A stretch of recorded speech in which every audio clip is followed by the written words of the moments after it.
Hey, what's up guys? Rev here. Today we're gonna have a frank discussion about anime girls. Have you seen them? Have you heard of them? Of course you have. They're practically a religion for you at this point, and I can certainly relate. I mean, don't even talk to me until I've had at least one cup of anime girls to start my day.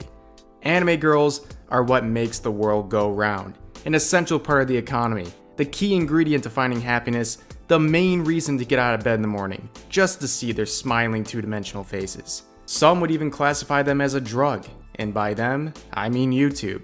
Shout out to the OGs following this channel, who remember the time I pretended to snort a line of crushed up anime figures, and YouTube put a community guideline strike on my channel because they considered the content to contain quote-unquote hard drug use violating the rules. Ah, fond memories indeed. But nonetheless, let's move on to our story for today. New anime film Belle seeks to break gender stereotypes. Hosoda's new film Belle is inspired by his 5-year-old daughter and endeavors to challenge Japanese culture's devaluation of women and girls. So that's a pretty innocuous title, maybe a little cringe, but it seems innocent enough. However, there is a bit of history behind all this. This is actually some shade being thrown, and I will explain why. So about a month ago, I made a story covering this exact topic. The accomplished anime film director Hosoda premiered his latest effort, Belle, in front of a French movie festival where he received a literal 14-minute ovation at its completion. Now don't get too excited, that wasn't even enough to land him on the top 5 longest ovations of that festival's history.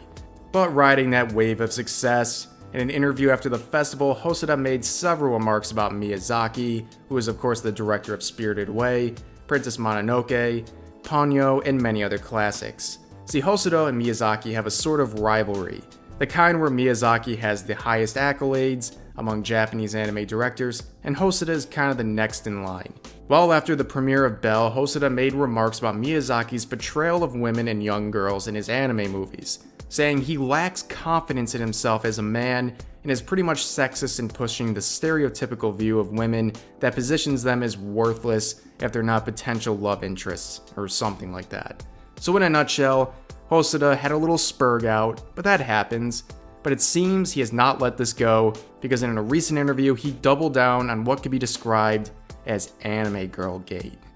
In a recent interview with the Washington Post, Hosoda said, "I feel that women characters in Japanese anime are often depicted through a lens of desire leading to their sexual exploitation, and too much is brushed off as freedom of expression."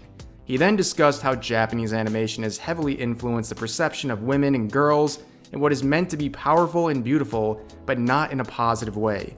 Such exploitation has been justified with the notion that it's happening in a fantasy world and not in reality.